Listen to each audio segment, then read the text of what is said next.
It's so exciting when everything starts falling into place and you can see the light come alive. I absolutely love scenes like this where the light is vibrant and I can really capture the warmth of the atmosphere. Hi everyone, my name is Prasad Beaven. In this video, I'll walk you through the entire process step by step. We'll talk about color mixing, composition, and how to build up values and intensity to make the light truly bright, powerful, and believable. Welcome everyone. So today we're painting a lovely rural scene in a nice village in Italy. And I'm starting off with the sky.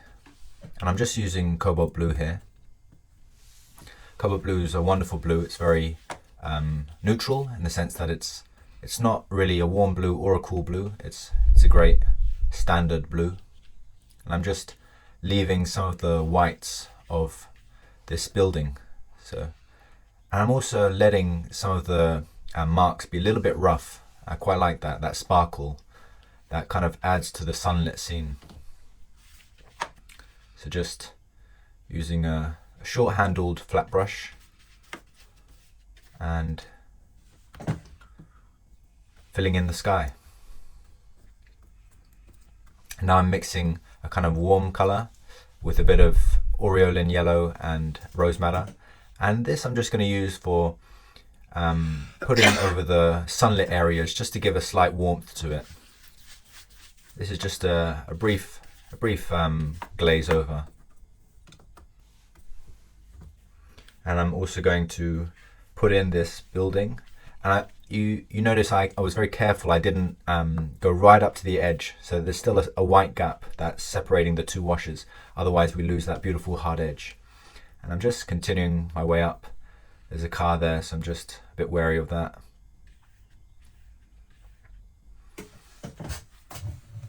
And that is the main first wash, the beginning. Now I'm starting to grey my mixture by mixing the three primaries, rose madder, cobalt blue, and aureolin yellow. Red, blue, and yellow. And there we've got a nice grey.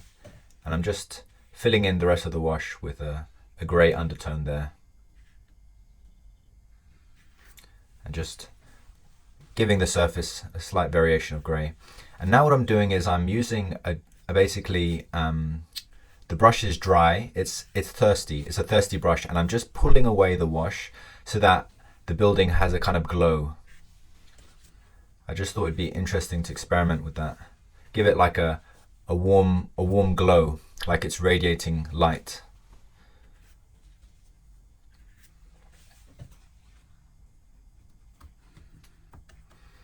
Mixing in my cobalt blue again, just to give a bit more gradient to the top, just slightly darker at the top. So there's a kind of gradient of concentrated blue to slightly lighter, warmer blue maybe even, or lighter blue. There. And the wash is completely wet, so you can be quite rigorous with your strokes. It doesn't matter, even if it appears uneven, because it's wet, it will naturally create a beautiful gradient.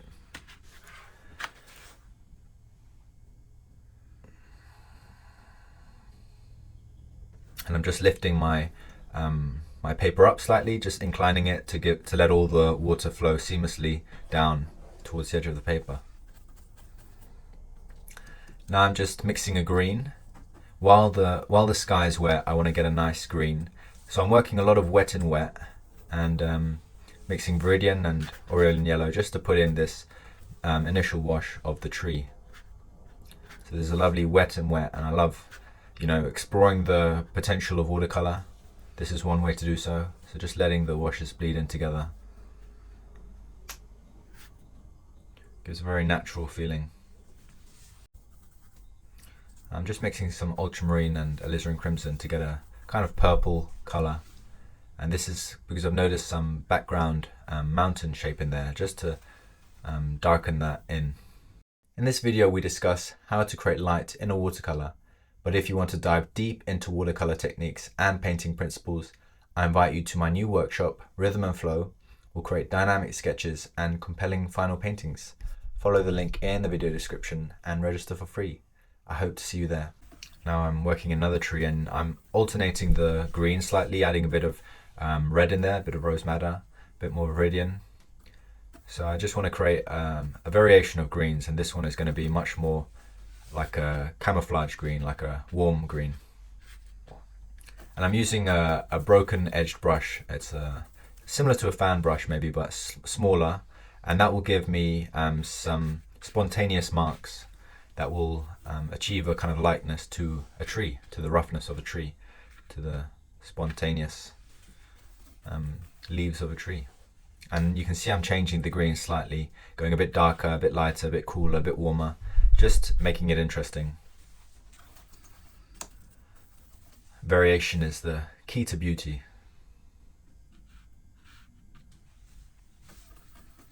Adding some more green in here, there's a bit of foliage. And while it's wet, it's very safe just to kind of add in areas. There's some grass here in the foreground, and you can see the edge of my paper is already dried, but that's fine. And just pulling that up.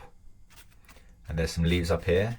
And I've noticed that this would be a darker tone, but for now I'm putting in a light green because later on I want it to bleed in naturally with that green. Using a more concentrated color now, a bit of Windsor green, which is a really strong color, a bit of sepia, Indian red. Just mixing my darker colors to get a darker green tone, and mixing in the shade of this, the shadowed area of this tree in wet still. It's slightly drier, so the pigment isn't moving as much, and also the wash that I'm working from is thicker, less water inside, so it's more controlled, but it's still wet. The surface is still wet, which is allowing it to kind of bleed in very, very naturally. There's some areas that are a little bit dry, but most of it is still wet.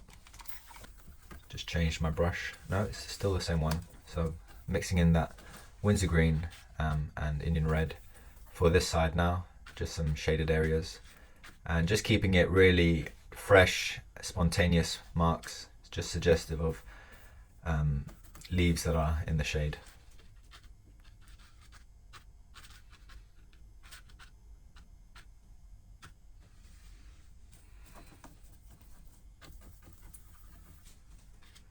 Just breaking up that line over there.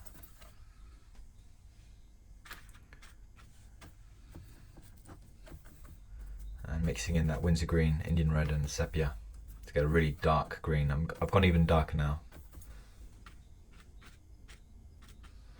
This area, which is more wet, right at the edge of the paper, needs a bit more darkness. And I'm just kind of stabbing it just to give some kind of sparkles of darkness. Yeah.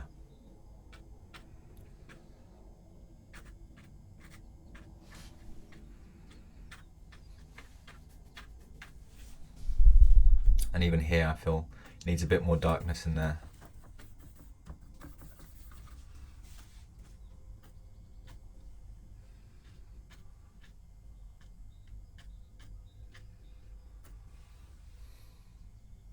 I don't want to lose the light areas, so I'm just being careful just to darken the dark areas.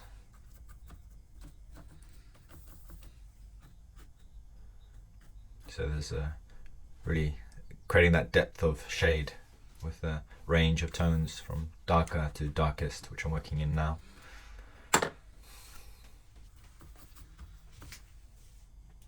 Changing my brush to a pointed edge, a pointed tip, just to put in a trunk, suggestion of a trunk. And now I'm going to start working in this really dark area on the right here.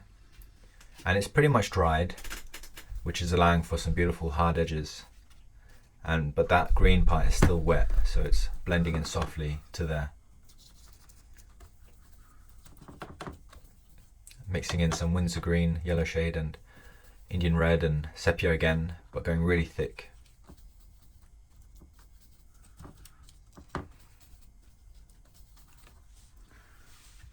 And just suggesting some small leaves and details and things. Some rough brush marks there.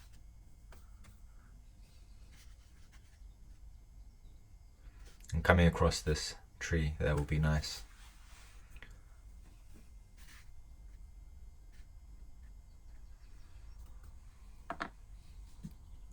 just making intuitive brush marks that are fresh, and coming in with a very thin brush just to suggest some of the branches.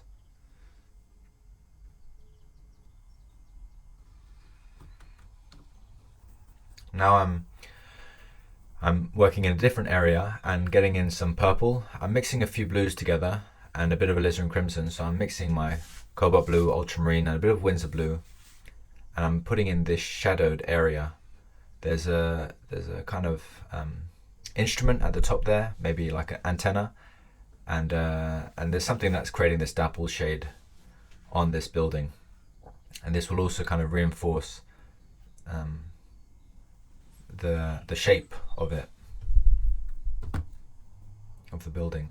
And now I'm working in some grey, and this is quite key when you're portraying light, or the real way to portray light is through the shadowed areas, and in those shadowed areas to change the temperature of the shaded area with cool and warm. Now I'm working in some warmth just to make it a bit more interesting. The further away from the object is moving, the warmer it's getting. That's a kind of rough guide to help you.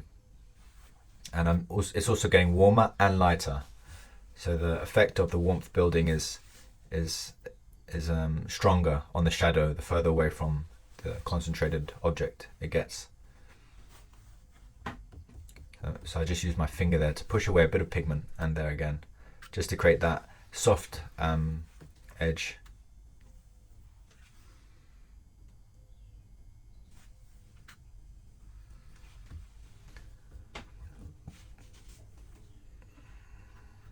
Just using a wet brush, a bit of warmth just to lose that edge a bit more.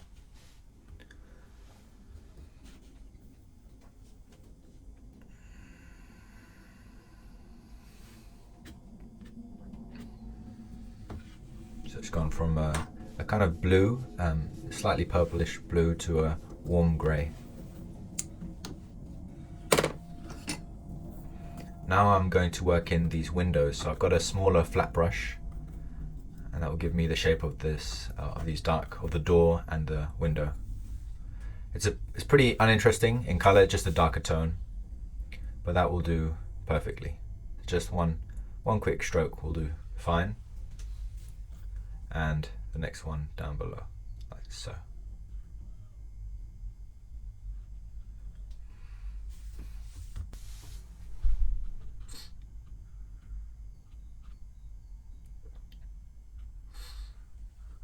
Now I'm just adding a bit of lightness, just breaking up that rectangular shape a little bit.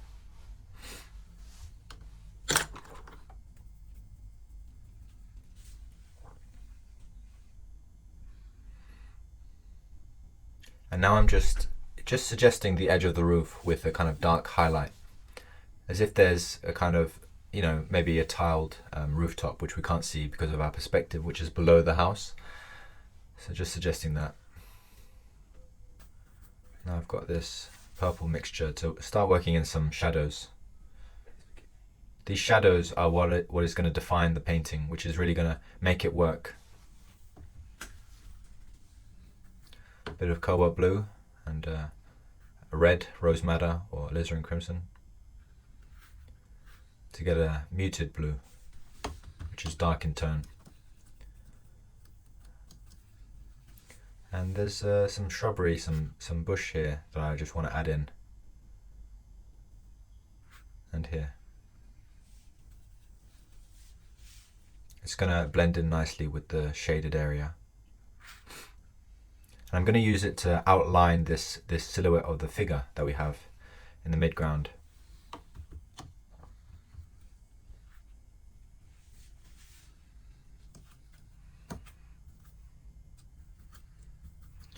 Warming it up, this green.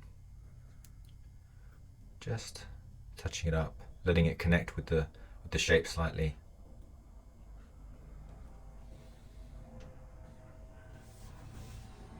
Now I'm mixing a darker green again, and just suggesting some darkness there. I just wanted to connect this tree with the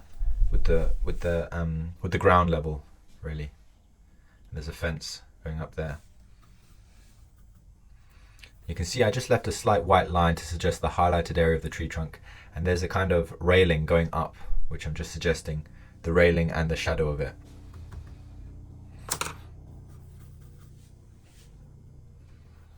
And then the darkness of this bush, where it meets the ground, just to kind of plant it there.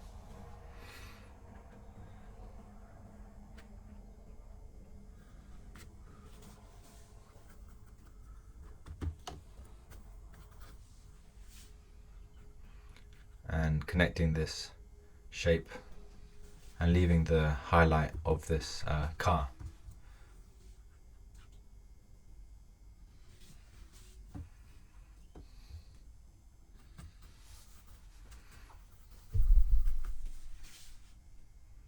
I'm putting in the window of it, a darker window.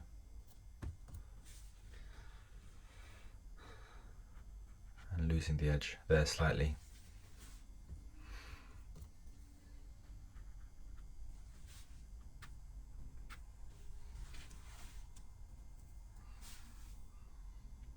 And just adding some wires of connection, connecting the tree and the house, and also this antenna, suggestion of it. Just to, doesn't have to be anything more than a brushstroke, suggestion of a brushstroke, that's all. Just to suggest something there. The key to watercolors really just in the suggestion of your brush marks. Don't need to be too descriptive. Now I'm putting in this building, and I'm starting off, it's a kind of wooden shed in the foreground, and it's starting off with a cooler grey. And I like the way that the leaves break up the shape here on the right. So this will really give some sense of depth in the painting. And now I'm working down towards a more brownish colour, so just changing the colour slightly and working down.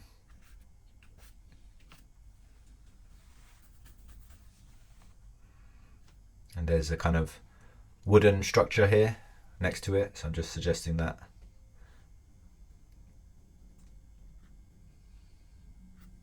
And the shaded area. So now it's these darks are just connecting shapes really. That's what I'm doing now. Uniting the image. And the shaded foreground. Shaded pathway. And I've gone, for a cooler blue, a bit of Winsor blue and a bit of red. Just losing this area with one or two quick marks. Bit of sepia. And now it is a kind of purple color, so I'm working in a dark purple, which is slightly muted, and leaving a few light areas in there.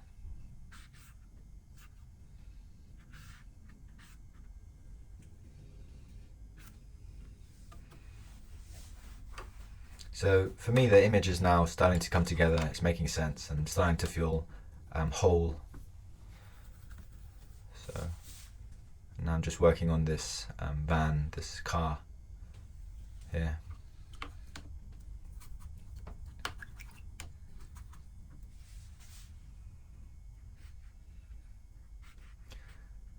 Just trying to separate it from the light background and just suggest it with a half tone really.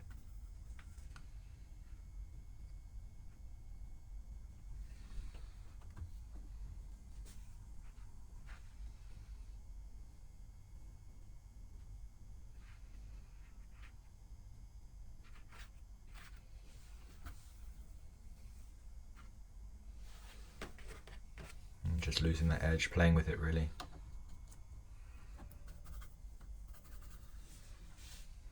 And under the shaded area underneath, so I need to put in the wheel, and the shade area is going to really make it, plant it on the ground.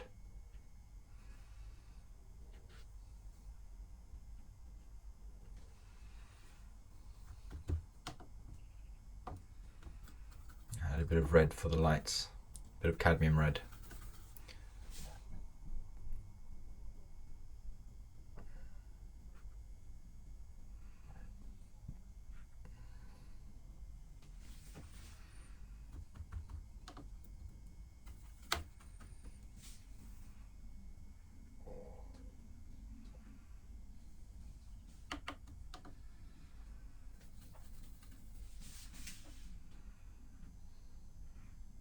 just darkening that area.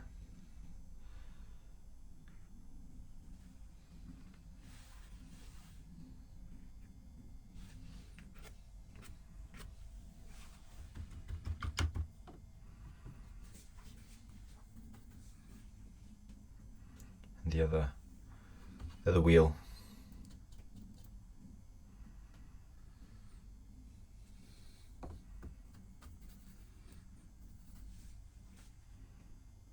And now putting in this figure.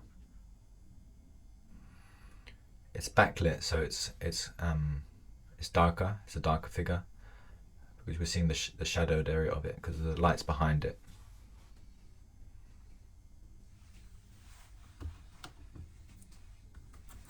Bit of orange, maybe to suggest some of the warmth of his legs. He's wearing some shorts. And yeah, just trying to keep it very suggestive, and suggestion of his shadow maybe in there.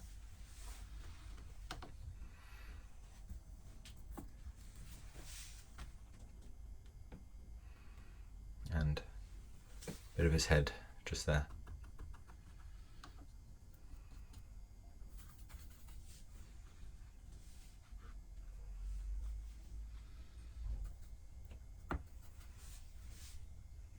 Working in some of my darkest darks, and there's a wooden peg just here, so I'm suggesting the darkness of it in the lighter area and the lightness of it in the darker area. One or two flicks like that will do fine. And just adding in a bit of descriptive strokes of this wooden shed. And there's something here, so just one or two marks like that.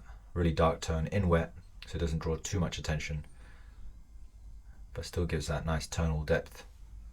That's what we're looking for. And just breaking up the edge there slightly,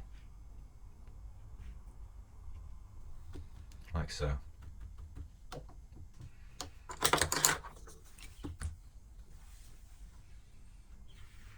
And I just want to lose the edge of this shadow here. Just soften that so it's getting lighter as it moves across. So just using a thirsty brush. It's basically a dry brush which is slightly wet to lose the edge. And working that in.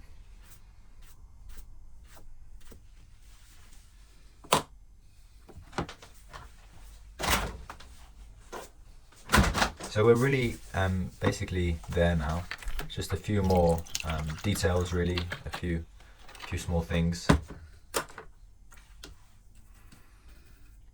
I just decided I just want to bring out some of these the shaded areas, just with a bit more darkness.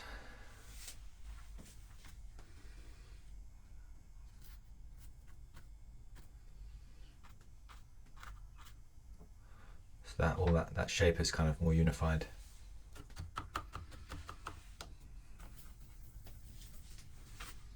And here as well.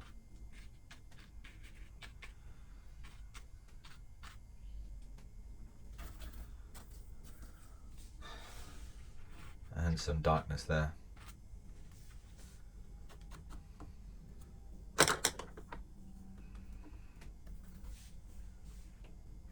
And I just felt like losing that edge just to break it up slightly more.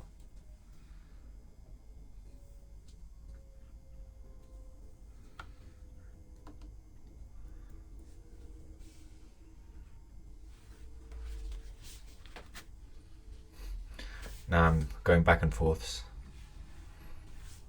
just trying to abstract it slightly, just so that it's kind of there but not drawing too much attention.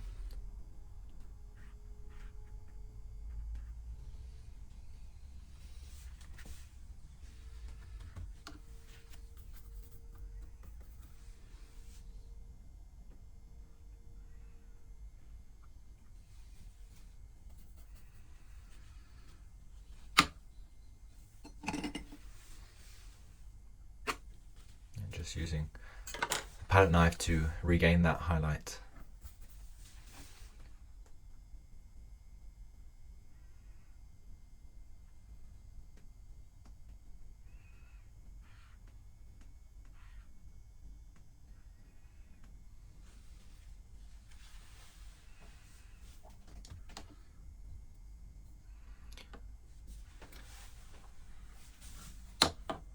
now just in wet, working in some of this, the softness of that. It's all wet, so just a bit of a darker tone there.